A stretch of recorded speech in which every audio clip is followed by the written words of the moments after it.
기독교인들이 자주 읽는 고전 가운데 하나가 주님은 나의 최고봉이라는 책입니다. 그 주님은 나의 최고봉이라는 책에 보면은 이 체험은 반드시 겪어야 합니다라는 요 부분의 내용이 나오기를 시작합니다. 그 내용을 보면은요, 열왕기하 2장에 등장하는 엘리사의 그 행적에 대한 이야기를 가지고 이렇게 글을 써내려가는 그런 부분입니다. 그런데 거기에서 엘리야를 먼저 하늘로 올려보내고 이제는 제자인 엘리사가 혼자 남게 되어집니다. 근데 거기에 중요한 장소 세 군데가 언급되면서 거기에 이제 홀로 남게 된 엘리사 제자가 어떻게 반응하면서 나오는지의 그 성경의 이야기를 가지고 또 거기에 자기가 하고자 하는 얘기를 이 책에서 써내려갑니다. 엘리야를 보내고 이제 엘리사는 혼자 남게 됩니다. 자기가 함께했던 사람도 없고요. 이제 능력을 어떻게 행하는지 배울 사람도 없고 자기가 현장에 직접 홀로 남게 되어집니다. 그래서 먼저 요단 앞에 서게 됩니다. 요단강 앞에 섰고, 그럴 때 전에는 요단 앞에서 이 서 있는 엘리사가 전에는 능력을 행해서요 이렇게 엘리야가 하는 걸 봤거든요. 엘리야가 옷을 가지고 쫙 이리저리 치면은 이게 강이 갈라지게 되고, 그래서 건너게 되고, 자기도 뒤따라서 건너는, 이렇게 해서 앞에서 한 스승이 하는 거를 그냥 뒤따라 가면은 됐는데, 이제는 자기 혼자 요단강 앞에 서게 됐습니다. 이제는 요단강을 건넜던 그것도 그렇게 행했던 자기의 스승도 없습니다. 내가 홀로 해야 되는 것입니다. 옆에서 도와주는 사람도 없습니다. 옆에서 협력하는 사람도 없어요. 나 혼자 해야 되는 겁니다.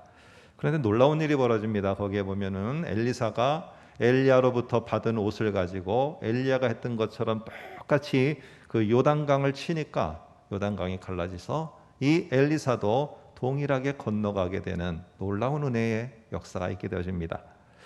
여리고에 갔을 때에도 마찬가지입니다. 전에는 스승인 엘리야가 여리고에서 능력을 행하면은 관람만 하는 정도입니다. 앞에서 누가 말씀 들으면은 듣는 정도만 하는 것입니다. 앞에서 누군가 봉사하면은 옆에서 따라가면서 그것이 어떻게 되는지 결과만 바라보면 되는 그런 입장이 엘리사였어요. 그런데 그 스승이 떠나가고 하늘로 불림을 받아 올라가고 혼자 남게 되었습니다. 여리고에서 이제는 내가 능력을 행하며 내가 하나님의 일을 행하며 내가 거기에 하나님을 선포해야 되는 일입니다. 자, 어떻게 됐을까요? 나 혼자 남았고 옆에서 함께하는 사람은 없고 내가 함께했던 스승은 떠나가고 없는데, 그런데 놀랍게도 오늘 열왕기하 2장에서 사람들이 이렇게 엘리사를 보면서 말합니다. 엘리야에게 있었던 하나님의 영이 저 엘리사에게 임하였도다 라고 하면서 사람들이 감탄을 하며 하나님의 능력을 행하는 엘리사를 보고 놀라게 됩니다. 자, 이런 좋은 일들만 있을까요? 막 강을 가르고 하나님의 능력을 갖다가 이 땅에 붓고 이러는 좋은 일만 있는 게 아닙니다. 베델이라는 곳에 엘리야가 임하여서 그 앞에 서게 됐을 때 어린아이들이 조롱합니다. 저 대머리가 간다, 대머리가 간다. 근데 사실은 이게 머리가 없는 것을 놀리는 게 아니고요. 거기에 어린아이들은 우리가 말한 것처럼 이렇게 나이가 어린아이가 아니라 실제로는 젊은이들입니다. 상당히 젊은이들이고 혈기가 왕성하며, 이 엘리사가 사실은 엘리야의 제자이지만은 엘리야한테 배운 적이 없습니다. 엘리야가 만든, 우리로 말하면은 신학교에 함께한 그렇지 않은 사람입니다.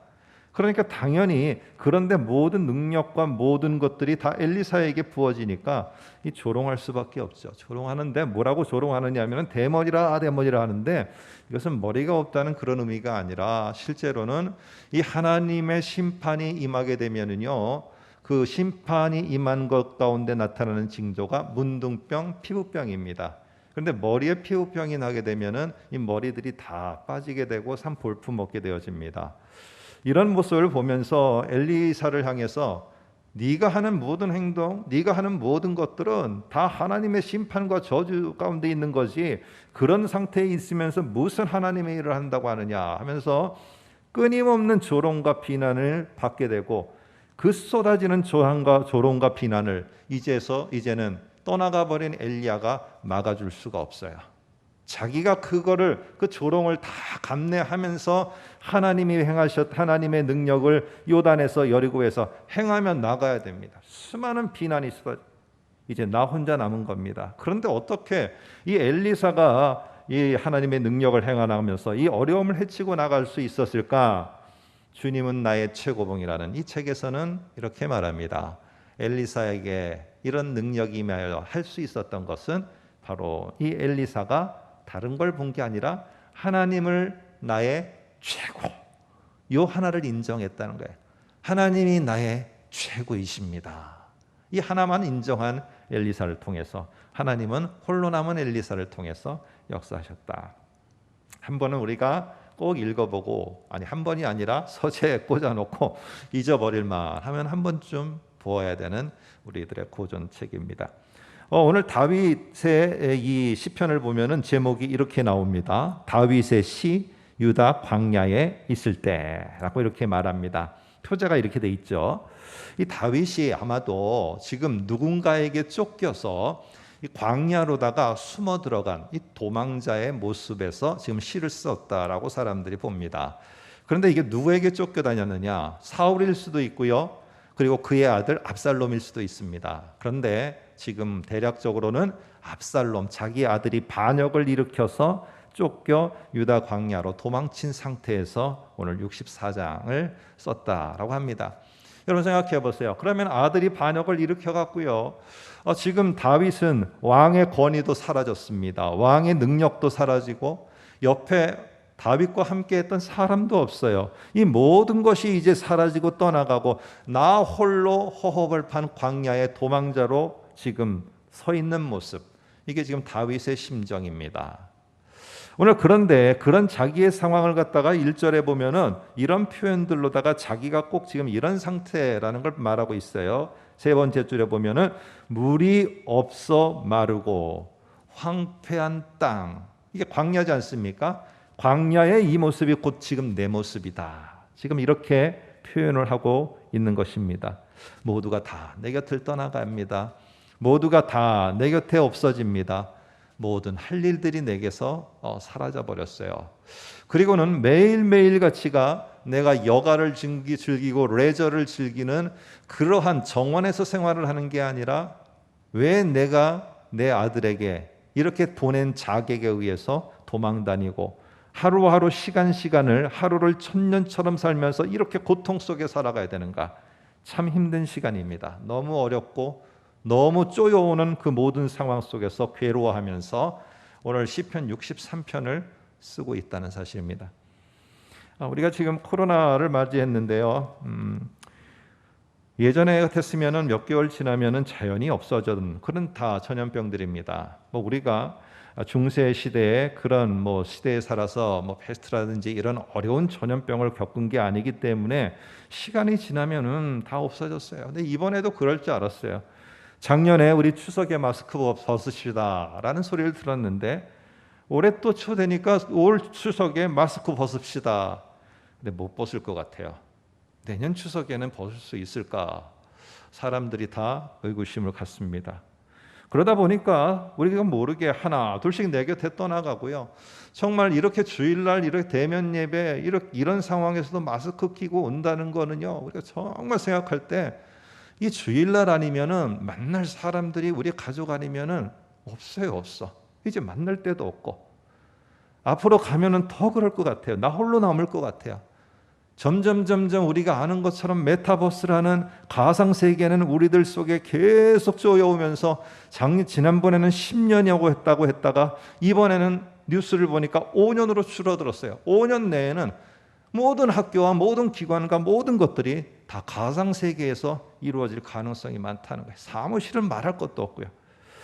자, 오늘 이런 상황 속에 나 홀로 있게 되고 막막한 상황 속에서 광야처럼 물은 없고 양식도 없고 사람도 없고 이런 속에 내가 자꾸 몰려갈 때에 저와 여러분들은 하나님께 뭘 간구하시겠습니까? 오늘 지금 다윗은 무엇을 간구합니까?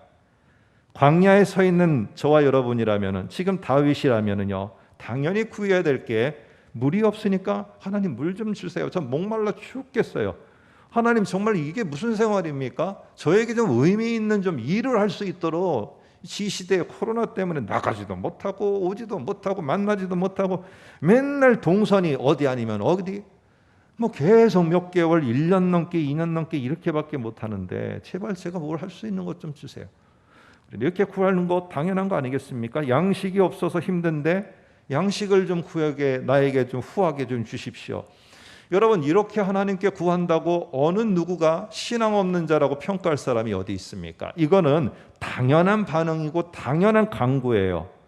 자, 그런데 오늘 다윗은 광야로 자객들과 그의 아들의 반역, 자기의 죽음을 피해서 도망하는 상황에 놓여 있습니다. 여러분이 다윗이라면은 밤마다 새벽마다 하나님께 간구할 게 뭐냐? 하나님, 제발 나를 도와줄 사람을 좀 보내주세요. 어찌 나에게 이렇게 함께했던 사람이 그렇게 많았는데 이 홀로 되니까 한 사람도 내게 없으니까 제발 사람 좀 보내주세요 라고 간구할 필요가 있지 않겠습니까?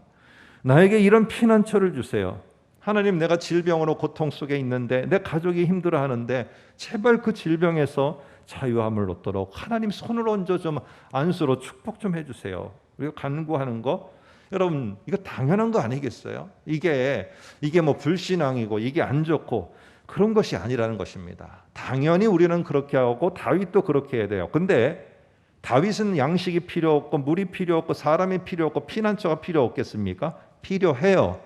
그런데 가장 보면은 우리는요, 이게 대화하는 법과 글 쓰는 법이 처음에 보면은 이렇게 무슨 뭐 이렇게 하다가 하면은 하도 듣다가 책을 읽다가 이런 말을 합니다. 아이, 지도대체 하려고 하는 말이 뭐야? 무슨 말을 하려고 그래? 우리는 이러는데 외국 사람들은 그렇지 않습니다. 먼저 내가 하고자 하는 말을 딱 말합니다. 전화를 할 때도요, 아무개 내가 오늘 너하고 무슨 얘기를 하려고 지금 전화했어. 이렇게 딱 말을 하고 그 다음에 시작을 합니다. 쭉 풀어갑니다. 오늘 이 시편도 그렇고 성경도 그렇고요. 잘 보시면은요, 이게 우회해서 가지를 않아요. 그 첫 번째 마디, 특별히 서신서도 그렇고 첫 번째 나오는 인사말에 그 서신서에 아니면은 이 성경에 말하고자 하는 내용이 다 들어가 있습니다.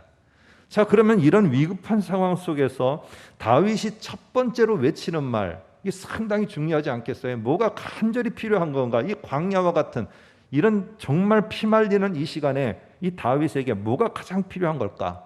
한번 관심 있게 볼 필요가 있지 않겠습니까? 한번 1절을 보십시오. 뭘 간구하는가? 이렇게 말합니다. 하나님이여, 주는 나의 하나님이시라. 이렇게 고백을 합니다. 이걸 간구하는 거예요. 아니, 지금 뭘 달라고 그러지? 그 다음에도 보니까 나는 주를 찾고 주에게 갈망하고 주를 앙모합니다. 이 얘기만 하고 있어요. 오늘 시편 42편, 하나님이여 사슴이 시냇물을 찾기에 갈급함같이, 이 시편 42편부터 83편까지를 하나의 시편의 그룹으로 봅니다. 근데 그게 어떤 시편들이라고 하느냐 하면 모음집인데 하나님이여 시편들입니다. 좀 더 다른 말로 하면 엘로힘 하면은 이게 하나님이라는 뜻이거든요. 그러니까 엘로힘 시편들이에요.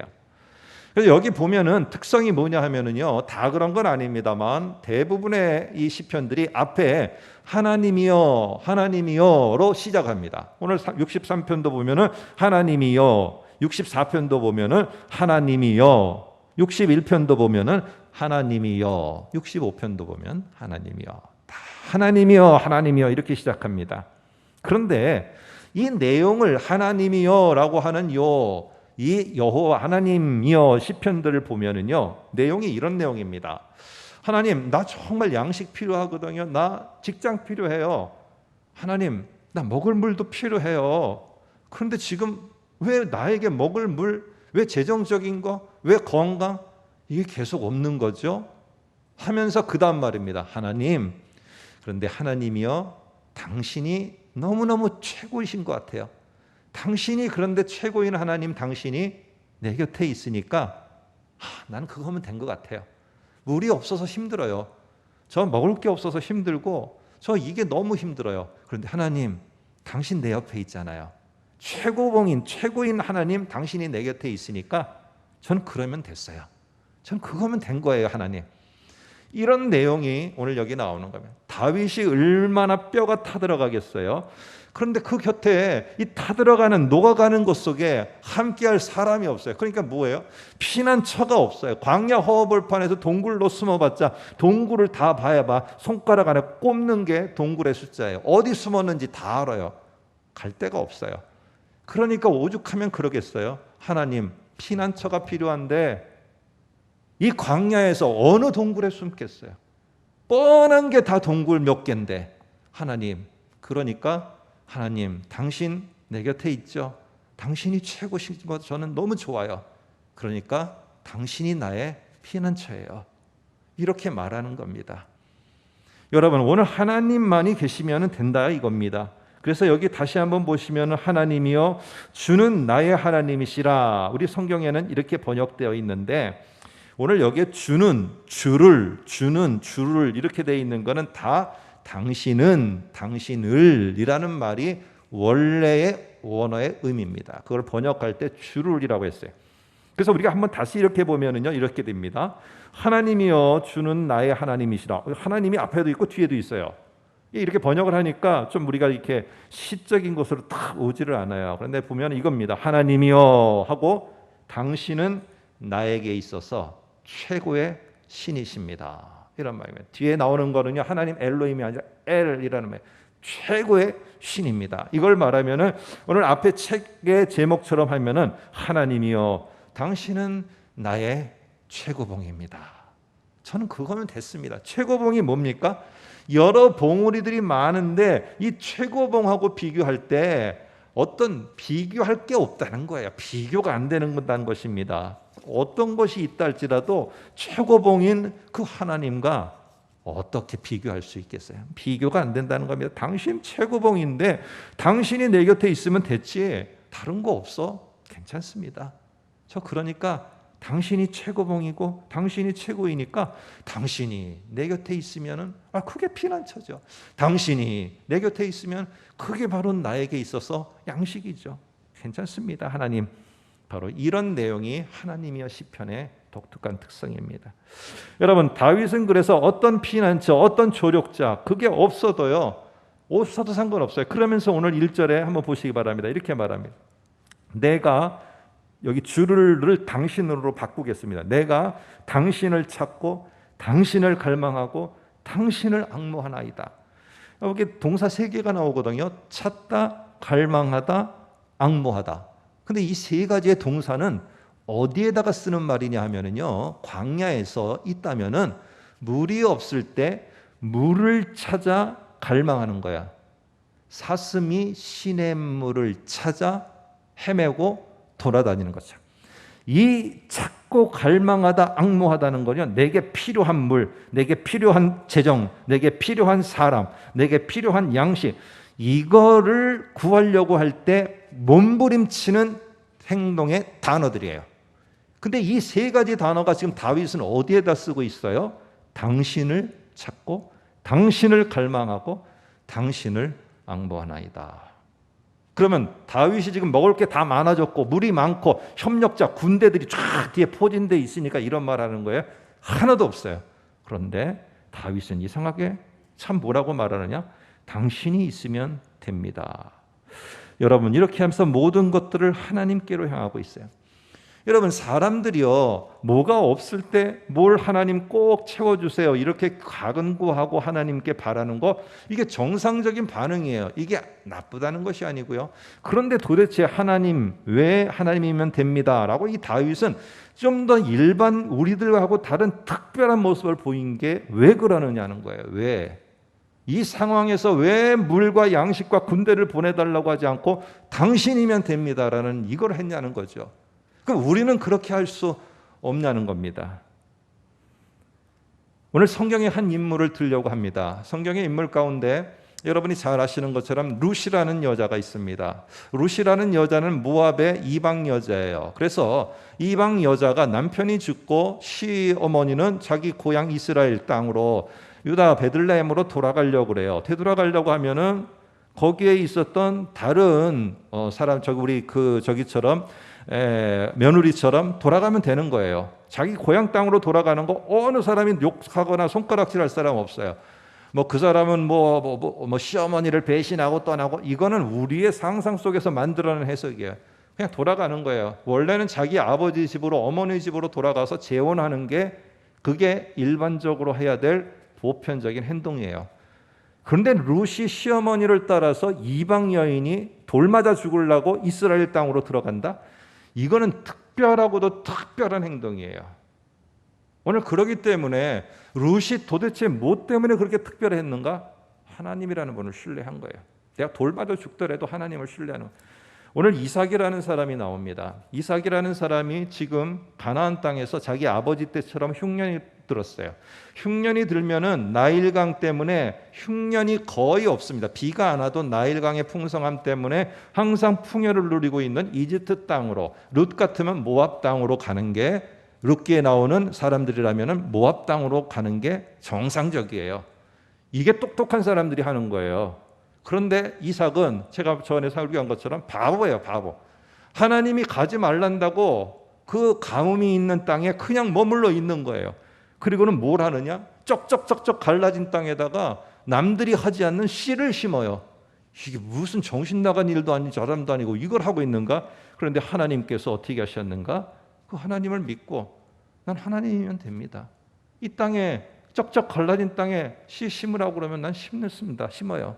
근데 어떻게 되느냐? 하나님께서 그 쩍쩍 갈라진 땅에다 씨를 심었는데 열매가 풍성하게 하였더라. 하나님이 하신 거예요. 그리고는 거기에 누가 그 땅에서 어디에 물이 있다고, 물이 있었으면 그 땅을 떠났겠습니까? 그 땅에서 우물을 파요. 근데 파는 데마다 물이 나와요. 파는 데마다.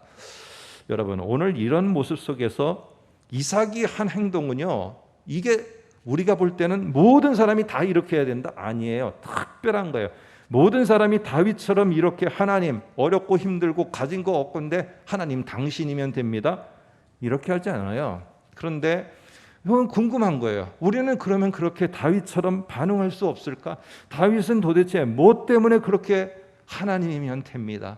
하나님 어때요? 사람들이 좀 괴롭히고요, 사람들이 좀 어렵게 하고, 사람들이 날 도와주지 않고, 내가 다른 사람처럼 연봉이 탁 올라가지 않고, 내가 일할 자리가 없으면 어때요? 하나님, 하나님 당신 내 곁에 있잖아요. 그럼 전 됐어요. 당신 계시면 된 거예요. 당신 나 진짜 최고 아니세요? 최고인 하나님이 옆에 있으면 된 거지. 그럼 뭐가 필요하겠어요? 이렇게 왜 나는 못하는 걸까? 다윗처럼. 다윗은 도대체 뭐가 특별해서 그렇게 특별한 기도를 한 걸까? 한번 6절도 볼까요? 6절도 보면은 우리 성경에는 이게 뒤에가 앞에 있어야 될 게 뒤에 가고, 뒤에가 있을 게 앞으로, 이게 좀 순서가 바뀐 것 같아요. 제가 그래서 순서를 뒤에 거를 앞으로 놓고 다시 한번 적어봤습니다. 앞에 화면을 한번 보면서 같이 볼까요? 새벽에 주의 말씀을 작은 소리로 읊조리며 내가 침상에서 주를 기억하리이다. 지금 우리가 개역개정 새로 번역된 성경에는 이 새벽이라고 되어 있지만 옛날 성경에는 밤중으로 되어 있어요. 근데 이게 우리가 좀 오해할 수 있는 게 새벽에 주의 말씀을 작은 소리로 읊조립니다. 그러니까 우리는요, 새벽기도 생각하는 거예요. 새벽기도 조용한 시간에 와서 하나님과 교제하고 하나님과 묵상하며 나누는. 여러분, 지금 63편이 이러는 시간입니까? 아니에요.